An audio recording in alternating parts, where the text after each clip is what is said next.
আসসালামু আলাইকুম। এটিএন বাংলা সংবাদে সবাইকে স্বাগত জানাচ্ছি সীমা খান।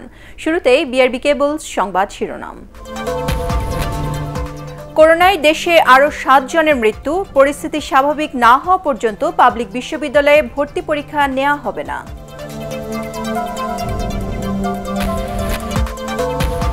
স্থানীয় সরকার নির্বাচনে কারচুপির প্রতিবাদে বিভাগীয় শহরে সমাবেশের ঘোষণা বিএনপির, শান্তিপূর্ণ পরিবেশ বিনষ্টের ষড়যন্ত্র বলছে আওয়ামী লীগ। মানব পাচারকারীদের বিরুদ্ধে আইন শৃঙ্খলা বাহিনীর অভিযান অব্যাহত থাকবে, জানালেন আইজিপি।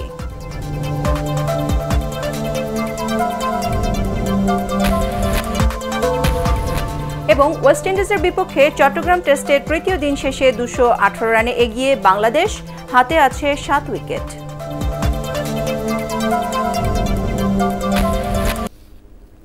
শুনছিলেন বিআরবি কেবলস সংবাদ শিরোনাম। সংবাদে এছাড়াও থাকছে মাদ্রাসার ছাত্রছাত্রীদের আধুনিক শিক্ষায় শিক্ষিত করার পরামর্শ ডক্টর মাহফুজুর রহমানের।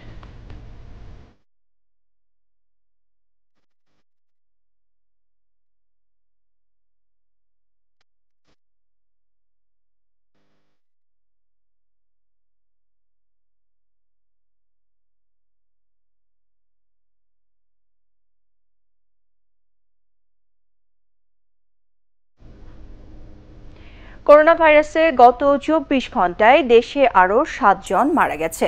এ নিয়ে দেশে মৃতের সংখ্যা বেড়ে দাঁড়ালো ৮,১৮২ জনে। মৃতদের মধ্যে ঢাকা বিভাগের সর্বোচ্চ ৬ জন মারা গেছেন। সবশেষ মৃতদের মধ্যে ৪ জন পুরুষ ও ৩ জন নারী। স্বাস্থ্য অধিদপ্তরের সংবাদ বিজ্ঞপ্তিতে এসব তথ্য জানানো হয়। সবশেষ ২৪ ঘন্টায় ১৫,৫৬৬ নমুনা পরীক্ষায় নতুন করে ৪৩৫ জন করোনা শনাক্ত হয়েছেন। আক্রান্ত বিবেচনায় শনাক্তের হার ২.৭৯%। দেশে মোট করোনা শনাক্তের সংখ্যা ৫,৩৭,৪৬৫ জন। ২৪ ঘন্টায় সুস্থ হয়েছেন ৫০৭।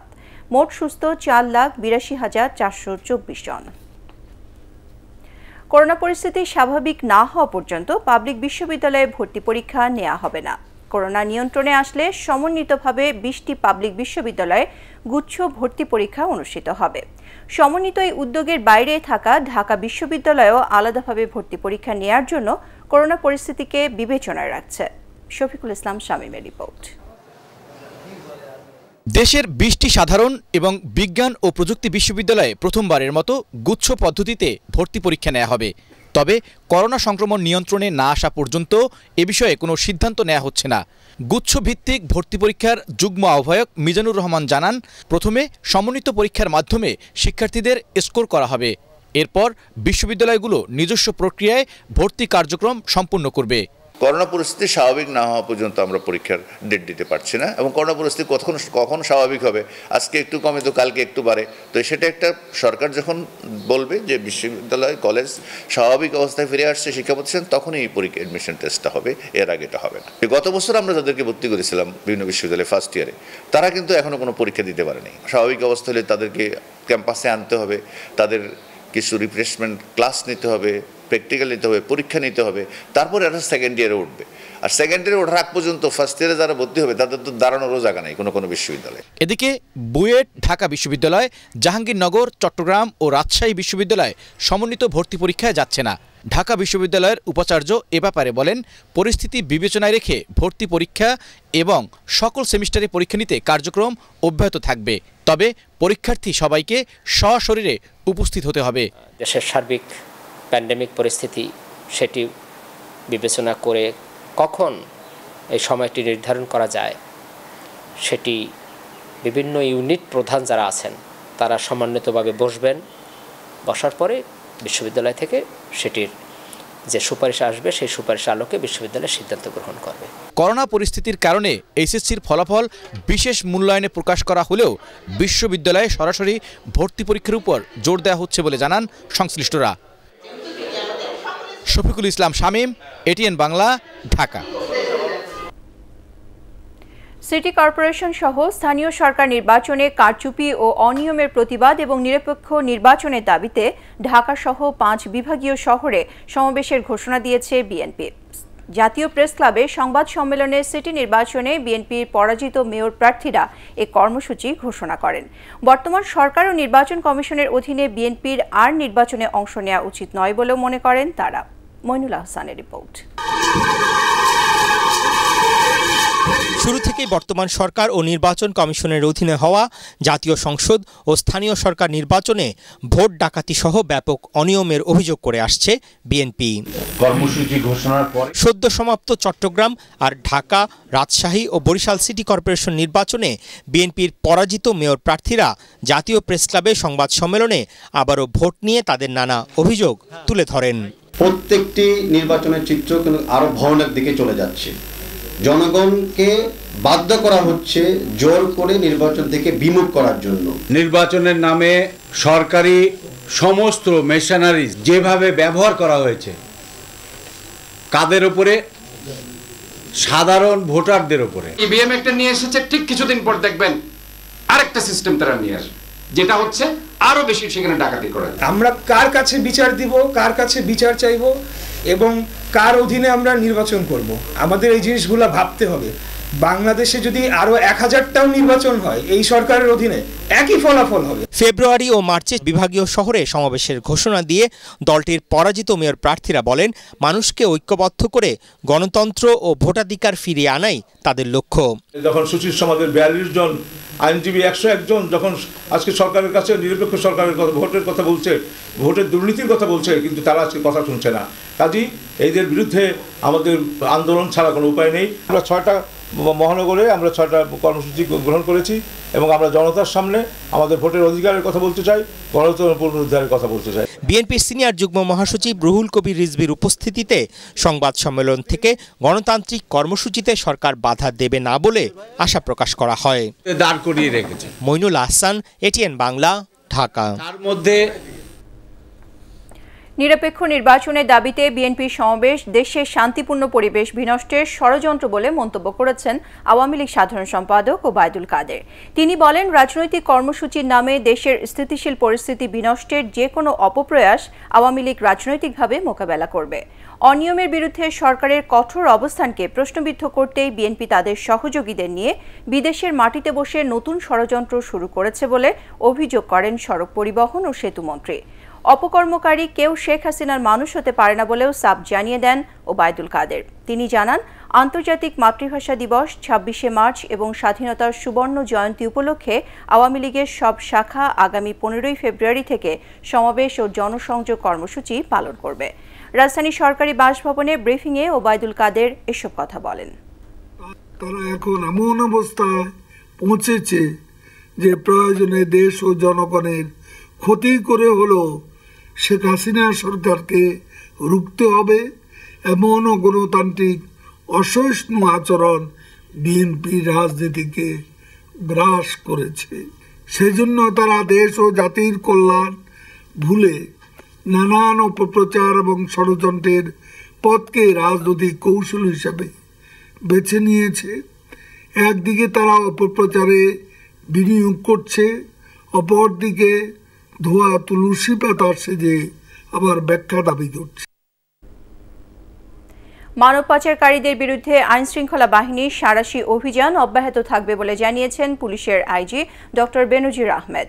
অবৈধ পথে বিদেশ যেতে কারো প্রলোভনে পা না দিয়ে আইন প্রয়োগকারী সংস্থাকে জানানোর পরামর্শ দেন তিনি। রিপোর্ট করছেন মাহমুদুর রহমান। বাংলাদেশ থেকে প্রতি বছর কত সংখ্যক মানুষ পাচারের শিকার হন তার সঠিক হিসেব না থাকলেও এর সংখ্যা নেহায়েত কম নয়। সহায় সম্বল বিক্রি করে জীবনের ঝুঁকি নিয়ে অবৈধ পথে বিদেশে যাওয়ার সময় অনেকেই মারা যান। আইনশৃঙ্খলা বাহিনীর সদস্যরা বিভিন্ন সময় এসব চক্রের বিরুদ্ধে অভিযান চালিয়ে দালালদের গ্রেপ্তার করলেও অধিকাংশ ক্ষেত্রেই মূল পাচারকারীরা থাকছে ধরাছোঁয়ার বাইরে। লিবিয়ার মিজদা শহরে গত বছর মানব পাচারকারীদের হাতে 26 বাংলাদেশি নিহত হওয়ার পর নড়েচড়ে বসে আইনশৃঙ্খলা বাহিনীর সদস্যরা। দেশব্যাপী শুরু হয় পাচারকারীদের বিরুদ্ধে বিশেষ অভিযান। 26টি মামলায় দেশের বিভিন্ন জায়গা থেকে গ্রেপ্তার করা হয় 86 জন পাচারকারীকে। দেশি বিদেশি চক্র গ্রেপ্তার না হওয়া পর্যন্ত এই অভিযান অব্যাহত রাখার ঘোষণা দেন পুলিশ প্রধান। মানব পাচারকারীদের বিরুদ্ধে আমরা একটা সাহসী অভিযান শুরু করেছি। এবং এর ফলে যেটা হয়েছে ডায়েট ওয়াচ লিস্ট থেকে কিন্তু বেরিয়ে আসছে। আমরা অনুরোধ করব কোনো প্রলোভনে পা দেবেন না, বরঞ্চ কেউ আপনাকে ইউরোপে কিংবা পশ্চিমে কোনো দেশে উন্নত জীবনের প্রলোভন দেখিয়ে এই ধরনের বাঁচা করার উদ্দেশ্যে আপনাকে প্রলোভিত করলে সঙ্গে সঙ্গে আমাদেরকে অবহিত করবেন। কোনো ধরনের প্রলোভনে পা না দিয়ে এসব অপরাধীদের বিরুদ্ধে তথ্য দিয়ে আইন শৃঙ্খলা বাহিনীকে সহায়তা করার আহ্বান জানান পুলিশের শীর্ষ কর্মকর্তা। আমাদের দেশের ইকোনমি এখন অনেক ভালো, দেশের মধ্যেই করে কর্মে খাওয়ার অনেক সুযোগ রয়েছে। আমি মনে করি সুযোগ আমাদের নেওয়া উচিত এবং এই বিদেশে গিয়ে এরকম আমি মনে করি দুঃস্বপ্নের জীবন, এত কষ্টের জীবন এবং তারপরে এইবার প্রতি মুহূর্তে মৃত্যুর মুখোমুখি হওয়া, এই পর্যায়ে বাংলাদেশ নাই। পুলিশ প্রধান আরও জানান, পাচারের সাথে মূলত দুটি চক্র জড়িত থাকে, দেশের ভিতরে এবং বাইরে। কোনো কোনো ক্ষেত্রে নির্যাতনের ভিডিও দেখিয়ে পরিবারের কাছ থেকে আদায় করা হয় মোটা অঙ্কের টাকা। মাহমুদুর রহমান, এটিএন বাংলা, ঢাকা। লাগামহীনভাবে বাড়ছে ভোজ্য তেলের দাম। বোতলজাত 1 লিটার সয়াবিন এখন 140 টাকা। টিসিবি বলছে গত বছরের তুলনায় এ সময় সয়াবিন তেলের দাম বেড়েছে 26% পর্যন্ত, যা 1 দশকের মধ্যে সর্বোচ্চ। আন্তর্জাতিক বাজারে দাম বৃদ্ধির অজুহাত দিয়ে ব্যবসায়ীরা বলছেন তেলের দাম আরও বাড়বে। একরামুল হক সায়েমের রিপোর্ট। সবশেষ 50 টাকা বাড়িয়ে রূপচাঁদা ব্র্যান্ডের 5 লিটারের বোতলজাত সয়াবিন তেলের দাম করা হয়েছে 685 টাকা। যদিও বাজারে এখনও আগের 635 টাকা দামের বোতল সরবরাহ রয়েছে। একই রকমভাবে ফ্রেশ, তীর, পুষ্টি, বসুন্ধরা সহ পরিচিত সব ব্র্যান্ডের বোতল ও প্যাকেটজাত সয়াবিন তেলের দাম বাড়ছে দফায় দফায়। 1.5 মাসের ব্যবধানে 40 টাকা বেড়ে পাম তেলের লিটার বিক্রি হচ্ছে 108 থেকে 10 টাকায়। বেড়েছে সূর্যমুখী, সরিষা সহ অন্যান্য ভোজ্য তেলের দামও। 2 সপ্তাহের ভিতরে প্রায় প্রতি লিটারে আপনার 10 থেকে 8 থেকে 10 টাকা বৃদ্ধি পাইছে। মানে একটা মাস ধরে শুধু উঠানামার মধ্যে আছে, কোনো স্থিতিশীল নাই বাজার। ইন্টারন্যাশনাল বাজারে বাড়ছে না, আমাদের দেশের বড় বড় ব্যবসায়ী তারা কিরা বাড়াইতেছে। টিসিবি বলছে গত বছরের তুলনায় এই সময়ে সয়াবিন তেলের দাম বেড়েছে 19 থেকে 26% পর্যন্ত। ব্যবসায়ীরা বলছেন 10 বছরে বাজারে এই দাম সর্বোচ্চ। এমন কোনো তেল নাই যেটার দাম বাড়ে না, সেটা সরিষার তেলের দাম বাড়ছে, যেটা ইনপুট করা ছাড়া সেইটার দামও বাড়ছে। সরকার ভর্তুকি দিতে পারে, এছাড়া আর কিছু করার মতো আমি যেটুকু কোম্পানির কাছ থেকে শুনছি যে আন্তর্জাতিক বাজার বাড়তি হলে কিছু করার নেই। কমার মনে হয় না, সম্ভাবনা আছে, আরও একদম বাড়তে পারে। তবে ব্যবসায়ীদের এসব অজুহাত পুরোপুরি মানতে রাজি নন ভোক্তা প্রতিনিধিরা। ভোক্তা অধিকার সংরক্ষণ পরিষদ ক্যাব নেতারা বলছেন যৌক্তিক দাম নির্ধারণ করতে হবে সরকারকেই। ভোজ্য তেলের দাম বেড়ে গেল এবং সেই বাড়াটা যৌক্তিক কিনা, সেই বাড়ার উপরে সরকারের অনুমোদন আছে কিনা, থাকলে তার ভিত্তিতে এইসব বিষয়গুলো ভোক্তাদেরকে জানতে হবে। দাম বৃদ্ধিটাও যৌক্তিক কিনা, ন্যায্য কিনা, এবং অযৌক্তিক এবং অন্যায্য ব্যবসায়ীরা দাম বৃদ্ধি করে তারা বাড়তি মুনাফা নিচ্ছে কিনা। এদিকে অস্থিরতা কাটছে না চালের বাজারে। সব ধরনের চাল কেজিতে বেড়েছে 3 থেকে 4 টাকা। বেড়েছে চিনির দামও। ইকরামুল হক সায়েম, এটিএন বাংলা, ঢাকা। সিলেটের ফেঞ্চুগঞ্জে লাইনচ্যুত হওয়া তেলবাহী ট্রেনের বগি উদ্ধার কাজ অব্যাহত রয়েছে। সকালে ব্রাহ্মণবাড়িয়ার আখাউড়া থেকে রিলিফ ট্রেন গিয়ে উদ্ধার কাজ শুরু করে। এই রুটে ট্রেন চলাচল স্বাভাবিক হতে আরও সময় লাগতে পারে। বৃহস্পতিবার রাতে চট্টগ্রাম থেকে মালবাহী ট্রেনটি ফেঞ্চুগঞ্জের কায়স্থগ্রাম অতিক্রম করার সময় 7টি বগি লাইনচ্যুত হয়, ফলে বন্ধ হয়ে যায় সিলেটের সাথে ঢাকা ও চট্টগ্রামের ট্রেন চলাচল। দুর্ঘটনার পর বিপুল পরিমাণ ডিজেল আশপাশের এলাকায় ছড়িয়ে পড়লে স্থানীয় লোকজন বড় বড় পাত্র নিয়ে ডিজেল সংগ্রহ করেন। পরে ফেঞ্চুগঞ্জ থানা ও রেলওয়ে পুলিশ গিয়ে তাদের সরিয়ে দেয়। লাইনচ্যুত বগি থেকে তেল বের হওয়ায় রাস্তাঘাট, নদ নদী এবং ফসলি জমিতে ছড়িয়ে পড়ে ওই এলাকা ঝুঁকিপূর্ণ হয়ে উঠেছে বলে জানিয়েছেন স্থানীয়রা। ধর্মীয় শিক্ষার পাশাপাশি মাদ্রাসা ছাত্রছাত্রীদের আধুনিক শিক্ষায় শিক্ষিত করা প্রয়োজন বলে মনে করেন ATN Bangla chairman doctor Mahfuzur Rahman. তিনি বলেন, তথ্য প্রযুক্তির জ্ঞানের মাধ্যমে তারা বিশ্বের বুকে নিজেদের অবস্থান শক্ত করে নিতে পারবে। বৃহস্পতিবার ব্রাহ্মণবাড়িয়ার আখাউড়ার দরুইনে এক অনুষ্ঠানে তিনি এসব কথা বলেন। শারমিন রিহার রিপোর্ট। ক্যামব্রিয়ান শিক্ষা প্রতিষ্ঠান পরিবারের সদস্যভুক্ত আখাউড়ার মাদ্রাসাতু সালেহা খাতুন ক্যাম্পাসে হাজী মোহাম্মদ শরীয়ত উল্লাহ অডিটোরিয়ামের ভিত্তিপ্রস্তর স্থাপন করেন এটিএন বাংলা ও এটিএন নিউজের চেয়ারম্যান ডক্টর মাহফুজুর রহমান। এরপর মাদ্রাসা ক্যাম্পাস তাকে ঘুরে দেখানো হয়। পাশেই ক্যামব্রিয়ান স্কুল ও কলেজ ক্যাম্পাসও পরিদর্শন করেন তিনি। এর আগে ক্যাম্পাসে এক অনুষ্ঠানে শিক্ষার্থীদের হাতে মাস্ক ও ইউনিফর্ম তুলে দেওয়া হয়। অনুষ্ঠানে শিক্ষার বিভিন্ন দিক নিয়ে কথা বলেন আয়োজক বিএসবি ক্যামব্রিয়ান এডুকেশন গ্রুপের শীর্ষ ব্যক্তিরা। এই গ্রামের শিক্ষার্থী এবং আশেপাশের যে গ্রামগুলো আছে সেখানে স্কুলে যাওয়ার উপযুক্ত খুব কম সংখ্যক শিক্ষার্থী আছে যারা বাসায় বসে থাকে। ম্যাক্সিমামই সেখানে আসার চেষ্টা করে এবং আমাদের গ্রামের শতভাগ শিক্ষার্থী শিক্ষা প্রতিষ্ঠানে আসছে। আজ এখানে সূর্য উঠেছে আকাশে, সেই সূর্য শুধু উত্তাপ দেয়নি, আজ এখানে আরো একটি সূর্য আমাদেরকে আলোকিত করেছে। সেই সূর্যটি হচ্ছেন ডক্টর মাহফুজুর রহমান। অতিথিরা শিক্ষার্থীদের নানা দিক নির্দেশনামূলক পরামর্শ দিয়ে বক্তব্য রাখেন। আমরা যত ভালো করে পড়াশোনা করব, আমরা যত বেশি বিদ্যায় শিক্ষায় আমরা উজ্জীবিত হব, তত বেশি কিন্তু আমার নিজের ভবিষ্যৎ এখানে গড়া সম্ভব হয়। এই স্কুল, কলেজ, স্থানীয় জনগণ, রাজনীতিবিদ, স্বেচ্ছাসেবক যে যেখানে আছেন প্রত্যেকের ভালো ভালো কর্মকাণ্ডগুলো ডক্টর মাহফুজুর রহমানকে অনুরোধ করবো তার মিডিয়ার মাধ্যমে যাতে সমস্ত দেশের সমস্ত বিশ্বে সেগুলি প্রচার করা হয়। তোমরা যারা এখনকার শিক্ষার্থী, ছাত্র ছাত্রী, তোমাদেরকে এটি মাথায় রাখতে হবে যে এই বাংলাদেশের দায়িত্ব তোমাদেরকে নিতে হবে। তোমাদেরকে মুক্তিযুদ্ধের ইতিহাস জানতে হবে, তোমাদেরকে জ্ঞান বিজ্ঞান জানতে হবে, তোমাদেরকে ধর্ম, রাজনীতি সবকিছু জানতে হবে। জেনে বুঝে তোমরা আগামী দিনের সুন্দর বাংলাদেশকে এগিয়ে নিয়ে যাবে। তোমাদের হাতেই বাংলাদেশের দায়িত্ব।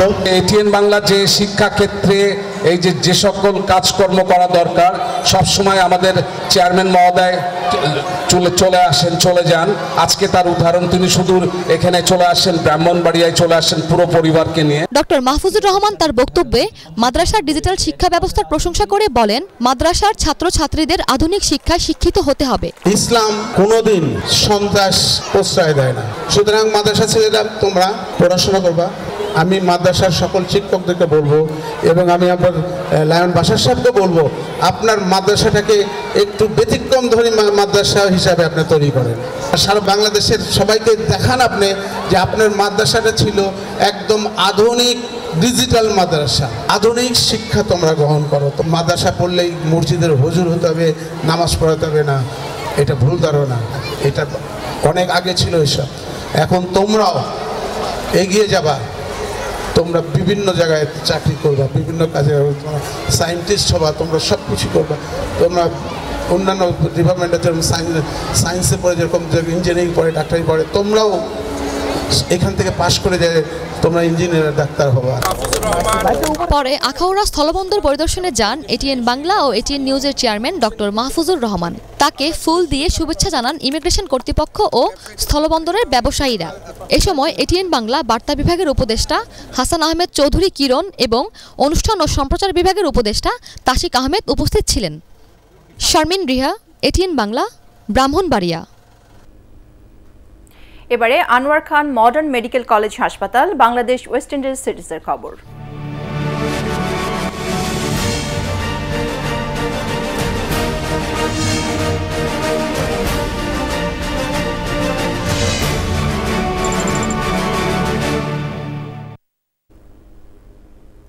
চট্টগ্রাম টেস্টের দ্বিতীয় ইনিংসে ব্যাটিং বিপর্যয়ে পড়লেও তৃতীয় দিন শেষে সুবিধাজনক অবস্থানে বাংলাদেশ। ওয়েস্ট ইন্ডিজের বিপক্ষে 218 রানের লিড নিয়েছে টাইগাররা। দিন শেষে দ্বিতীয় ইনিংসে স্বাগতিকদের সংগ্রহ 3 উইকেটে 47 রান। এর আগে দিনের শুরুতে 2 উইকেটে 75 রান নিয়ে খেলতে নেমে 259 রানেই থামে ক্যারিবীয়দের প্রথম ইনিংস। চট্টগ্রাম থেকে রিপোর্ট করছেন SM আশরাফ। 218 রানের লিড, তবু অস্বস্তি বাংলাদেশ শিবিরে। প্রথম 3 ব্যাটসম্যানের ব্যর্থতাই এর বড় কারণ। শুরুটা ঘরের ছেলে তামিম ইকবালকে দিয়ে। 0 রানে তার বিদায়ের পর পারেননি নাজমুল হোসেন শান্ত আর সাদমান ইসলামও। 33 রানে 3 উইকেট হারিয়ে ধুঁকতে থাকা স্বাগতিক শিবিরের হাল ধরে আছেন মমিনুল আর মুশফিকুর রহিম। কিন্তু দিনের শুরুটা হয়েছিল দুর্দান্তভাবে। প্রথম বলেই বোনারকে আউট করে স্বাগতিকদের সাফল্য এনে দেন তাইজুল ইসলাম। ত্রাস হয়ে ওঠার আগেই 76 রানে থাকা ক্রেগ ব্রেথওয়েটকে ফেরান নাইম হাসান। এরপর দলের 154-তে কাইল মায়ার্সকে আউট করে ওয়েস্ট ইন্ডিজকে ফলো অনে ফেলার সম্ভাবনাও তৈরি করে টাইগাররা। তবে ষষ্ঠ উইকেটে ৯৯ রানের জুটি গড়ে জার্মান ব্ল্যাকউড আর জোসুয়া ডি সিলভা প্রতিরোধ গড়ে তোলেন। এরপর একের পর এক ক্যাচ মিসে ক্রমেই কাঁটা হয়ে উঠছিলেন তারা। অবশেষে ডি সিলভাকে ফিরিয়ে জুটি ভাঙেন নাইম হাসান। ব্ল্যাকউড আউট হন ৬৮ করে। এরপর তো মিরাজ তাইজুলদের স্পিন বিষে ৭ রান তুলতে ৫ উইকেট হারিয়ে ২৫৯ গুটিয়ে যায় ওয়েস্ট ইন্ডিজের ইনিংস। জহুর আহমেদ চৌধুরী স্টেডিয়ামের উইকেট কথা বলছে স্পিনারদের হয়ে। চতুর্থ দিন তা আরো ভয়ঙ্কর হয়ে ওঠার আভাস দিচ্ছে। ৩০০ রানের লিডে এখানে কাঁপন ধরাতে পারে প্রতিপক্ষের। মুশফিক, মমিনুলরা কি তা মাথায় নিয়ে নামবেন না? S M Ashraf, ATN Bangla, Zahur Ahmed Chowdhury stadium, Chattogram. Islami Andolan বাংলাদেশের ঢাকা মহানগর শাখার সম্মেলন অনুষ্ঠিত হয়েছে। রাজধানী ডিপ্লোমা ইঞ্জিনিয়ার্স ইনস্টিটিউটে আয়োজিত এই সমাবেশে চরমোনাই পীর ও সংগঠনের আমির সৈয়দ রেজাউল করিম, দলটির প্রেসিডিয়াম সদস্য সৈয়দ মোসাদ্দেক বিল্লাহ আল মাদানী, মহাসচিব ইউনুস আহমেদ অন্যান্যের মধ্যে বক্তব্য রাখেন। আল আরাফা ইসলামী ব্যাংক অর্থ সংবাদ।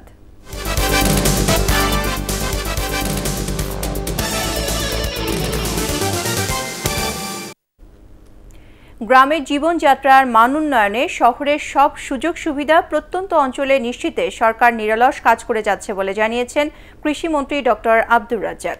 টাঙ্গাইলের মধুপুরে বিভিন্ন উন্নয়নমূলক কাজ পরিদর্শন ও উদ্বোধন শেষে তিনি একথা জানান। গ্রামকে শহরে রূপান্তর করতে উন্নত যোগাযোগ ব্যবস্থা, অবকাঠামো নির্মাণ, আধুনিক শিক্ষা ও স্বাস্থ্যসেবা নিশ্চিতের পাশাপাশি ঘরে ঘরে বিদ্যুৎ পৌঁছে দিতে সরকার বদ্ধপরিকর বলেও জানান কৃষিমন্ত্রী। এবারে আন্তর্জাতিক সংবাদ।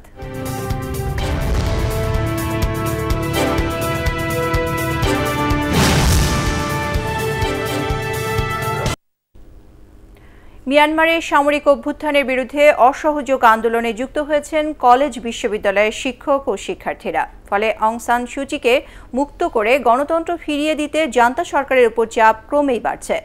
এনএলডির পতাকার রং লাল ফিতা পরে ইয়াঙ্গুনে বিক্ষোভ প্রদর্শন করেন দাগন বিশ্ববিদ্যালয়ের শিক্ষক ও শিক্ষার্থীরা। অনলাইনে অসহযোগ আন্দোলনের ডাকে সাড়া দিয়ে সামরিক অভ্যুত্থানের বিরুদ্ধে ভারী হচ্ছে সাহসী মানুষের পাল্লা। প্রতি রাতেই যার যার ঘরে থালা বাজিয়ে প্রতিবাদ জানিয়ে আসছেন বাসিন্দারা। ঝটিকা মিছিলও হচ্ছে কোথাও কোথাও। এর আগে এনএলডির আরেক সিনিয়র নেতা উইন তেইনকে আটক করে দেশটির সেনাবাহিনী। গাজীপুরে অনুষ্ঠিত হল ৯৮ ফ্রেন্ডস সোসাইটি অব বাংলাদেশ মিলন মেলা। সংগঠনের প্রথম প্রতিষ্ঠা বার্ষিকী উপলক্ষে কালীগঞ্জের একটি রিসোর্টে এই মিলন মেলার আয়োজন করা হয়। এতে ১৯৯৮ সালে এসএসসি এবং ২০০০ সালে এইচএসসিতে অংশ নেয়া দেশের ৮ শতাধিক শিক্ষার্থী ও তাদের পরিবারের সদস্যরা অংশ নেন। এ সময় সংগঠনের পক্ষ থেকে অসহায় মানুষকে সহায়তা করার পাশাপাশি বিভিন্ন সামাজিক ও উন্নয়নমূলক কাজে অংশ নেয়ার আশাবাদ ব্যক্ত করেন আয়োজকরা। এটিএন বাংলার যুগ্ম বার্তা সম্পাদক রফিকুল ইসলামের মা আনোয়ারা বেগমের দাফন সম্পন্ন হয়েছে। বাদ-জুমা নামাজে জানাজা শেষে ময়মনসিংহের ঈশ্বরগঞ্জে পারিবারিক কবরস্থানে তাঁকে দাফন করা হয়। তার আত্মীয় স্বজন ও পরিবারের সদস্য সহ স্থানীয় বিশিষ্টজনেরা এতে শরিক হন।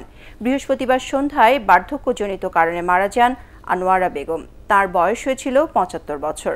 আনোয়ারা বেগমের মৃত্যুতে শোকাহত এটিএন বাংলা পরিবার।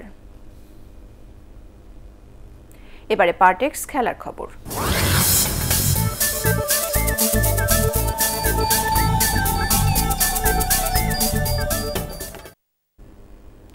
ভারতের বিপক্ষে চেন্নাই টেস্টের প্রথম দিন শেষে ৩ উইকেটে ২৬৩ রান করেছে ইংল্যান্ড। টস জিতে ব্যাট করতে নেমে ৬৩ রানের জুটিতে শুরুটা ভালোই করেছিল ররি বার্নস ও ডমিনিক শিবলি। তবে ওই স্কোরেই বিদায় নেন বার্নস ও ড্যানিয়েল লরেন্স। এরপর ২০০ রানের জুটিতে দলকে বড় সংগ্রহের পথ দেখান ইংলিশ অধিনায়ক জো রুট ও ডমিনিক শিবলি। দিনের শেষ ওভারে ব্যক্তিগত ৮৭ রানে শিবলি বিদায় নিলেও ১২৮ রানে অপরাজিত থাকেন জো রুট। রাওয়ালপিন্ডি টেস্টের দ্বিতীয় দিন শেষে পাকিস্তানের চেয়ে ১৬৬ রানে পিছিয়ে দক্ষিণ আফ্রিকা। দিন শেষে প্রথম ইনিংসের সফরকারীদের সংগ্রহ ৪ উইকেটে ১০৬ রান। এর আগে ৩ উইকেটে ১৪৫ রান নিয়ে খেলতে নেমে এনরিচ নটরেজের বোলিং তোপে ২৭২ রানেই থামে পাকিস্তানের প্রথম ইনিংস। পাক অধিনায়ক বাবর আজম ৭৭ রানে বিদায় নিলেও ৭৮ রানে অপরাজিত থাকেন ফাহিম আশরাফ। 56 রানে 5 উইকেট নেয় প্রোটিয়া পেসার নর্থজে। সংবাদ শেষ করার আগে বিআরবি কেবল শিরোনামগুলো আরও একবার। করোনায় দেশে আরও 7 জনের মৃত্যু, পরিস্থিতি স্বাভাবিক না হওয়া পর্যন্ত পাবলিক বিশ্ববিদ্যালয়ে ভর্তি পরীক্ষা নেওয়া হবে না।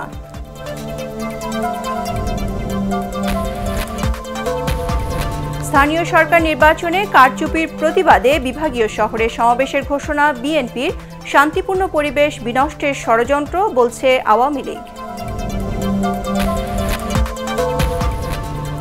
মানব পাচারকারীদের বিরুদ্ধে আইনশৃঙ্খলা বাহিনীর অভিযান অব্যাহত থাকবে, জানালেন আইজিপি।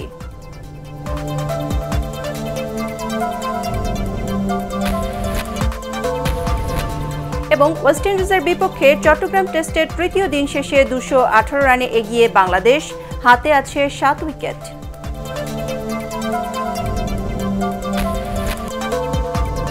পরবর্তী সংবাদ দেখার আমন্ত্রণ জানিয়ে এখনকার মতো শেষ করছি। করোনা ভাইরাস থেকে নিজেকে সুরক্ষিত রাখতে মাস্ক পরুন, বারবার হাত পরিষ্কার করুন। এটিএন বাংলা সংবাদ ইউটিউবে দেখতে ব্রাউজ করুন youtube/ATN বাংলা নিউজ।